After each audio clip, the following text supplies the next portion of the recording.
First on reporter. സംസ്ഥാനത്തെ തടവുകാരുടെ കൂലി കുത്തനെ കൂട്ടിയ സർക്കാർ. ശിക്ഷാ തടവുകാരുടെ പ്രതിദിന കൂലി 10 മടങ്ങ് വരെ വർദ്ധിപ്പിച്ചുകൊണ്ട് സർക്കാർ ഉത്തരവിറക്കിയിരിക്കുകയാണ്. 63 രൂപയുണ്ടായിരുന്ന വേതനം 520 രൂപയായും 177 രൂപ എന്നത് 560 രൂപയായും 152 രൂപ എന്നത് 620 രൂപയായും കൂട്ടിയിരിക്കുന്നു.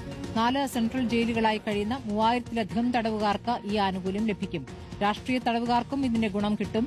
തടവുകാരുടെ അന്തസ്സ് പ്രധാനമാണെന്ന് ഉത്തരവിലുണ്ട്. ഉത്തരവിന്റെ പകർപ്പ് റിപ്പോർട്ടറിന് ലഭിച്ചു. ടി വി പ്രസാദ് വിവരങ്ങളുമായി. പ്രസാദ്, ഇപ്പോൾ 10 മടങ്ങ് കൂട്ടി എന്ന് പറയുമ്പോൾ എത്ര കാലത്തിന് ശേഷമാണ് ഈ വേതന വർധന? അശ്മതി, നമുക്കറിയാവുന്നതുപോലെ ജയിലിൽ ജോലി ചെയ്യുന്ന ജീവപര്യന്തം ശിക്ഷയ്ക്ക് വിധിച്ചവർക്കെല്ലാം അവർ ചെയ്യുന്ന ജോലിക്ക് ഒരു കൂലി കൊടുക്കുന്നുണ്ട്. പക്ഷെ അതൊരു നാമമാത്രമായ തുകയായിട്ടാണ് ഇത്ര കാലം കൊടുത്തിരുന്നത്. പല തവണകളായി കൂലി പരിഷ്കരിച്ചിട്ടുണ്ടെങ്കിലും അത് ഇതുവരെ അൺസ്കിൽഡ് ആയിട്ടുള്ള മറ്റ് പ്രധാനപ്പെട്ട തൊഴിലുകളൊന്നും അറിയാത്തവർക്ക് 63 രൂപ വരെയാണ് കിട്ടിയത്. ഓരോ തവണയും കൂലി കൂട്ടുന്ന സമയത്ത് നാമമാത്രമായ വർധന ആണ് ഉണ്ടായത്. 2018 അവസാനം ഇവർക്ക് കൂലി കൂട്ടിയത്. അങ്ങനെ അൺസ്കിൽഡ് ആയിട്ടുള്ള ഒരാൾക്ക് 63 രൂപ വരെയായിരുന്നു കൂലി കിട്ടിയതെങ്കിൽ അത് ഇപ്രാവശ്യം 520 രൂപയായിട്ടാണ് കൂട്ടിയത് എന്നുള്ളതാണ്. സ്മൃതി, ഇതിലൊരു പ്രധാനപ്പെട്ട കാര്യമുള്ളത്, സംസ്ഥാനത്തെ സെൻട്രൽ ജയിലുകളിൽ രാഷ്ട്രീയ തടവുകാരുൾപ്പെടെ ഏതാണ്ട് 3000-ലധികം തടവുകാരുണ്ട്. ആ തടവുകാർക്കെല്ലാം ഇതിന്റെ ഗുണം കിട്ടും എന്നുള്ളതാണ്.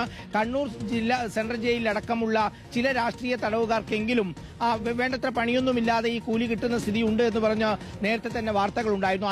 അത് അവർക്കും ഇതിന്റെ പ്രയോജനം കിട്ടും എന്നുള്ളതാണ് ഇതിന്റെ പ്രധാനപ്പെട്ട ഒരു കാര്യം. സർക്കാർ കടുത്ത സാമ്പത്തിക പ്രതിസന്ധി അഭിമുഖീകരിച്ചുകൊണ്ടിരിക്കുന്ന ഈ സാഹചര്യത്തിലാണ് ജയിലിലെ ജീവനക്കാരെ അടക്കം ആകെ ഞെട്ടിച്ചിട്ടുള്ള ഈ ഒരു വലിയ ഉത്തരവ്, വലിയൊരു മാറ്റം ഇവരുടെ കൂലിയിൽ ഉണ്ടായിരിക്കുന്നത്. ചുരുക്കത്തിൽ 520 രൂപ എല്ലാ ചെലവുകളും കഴിച്ച് ജയിലിൽ കിട്ടും എന്നുള്ളതാണ്. നമ്മുടെ നാട്ടിലൊരു സാധാരണ കൂലിപ്പണിക്ക് പോകുന്ന ഒരാൾക്ക് എല്ലാ ചെലവുകളും കഴിച്ചാൽ ഏതാണ്ട് 1000 രൂപയ്ക്ക് താഴെ മാത്രമേ കിട്ടൂ എന്ന കാര്യവും ഇതിനോട് കൂട്ടിയോജിപ്പിച്ച് പറയേണ്ടതുണ്ട്. എന്തായാലും ഉത്തരവിൽ പറയുന്നത് തടവുകാർക്ക് ഒരു അന്തസ്സുണ്ടാകണം, അവരുടെ കുടുംബത്തോടുള്ള ബാധ്യത അവർക്ക് നിറവേറ്റാൻ കഴിയണം എന്നൊക്കെയാണ് ഉത്തരവിൽ പറഞ്ഞിരിക്കുന്നത്.